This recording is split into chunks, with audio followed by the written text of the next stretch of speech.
Welcome to your Cyber Tips Explainer, where we make everyday people understand the cyber world around us.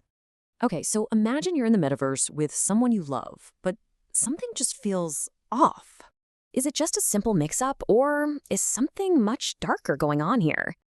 This is the new reality of unified communications hijacking. Yeah, it's a new kind of digital dark art. This is way beyond those old deepfakes. We're talking your voice, your avatar, your every single move.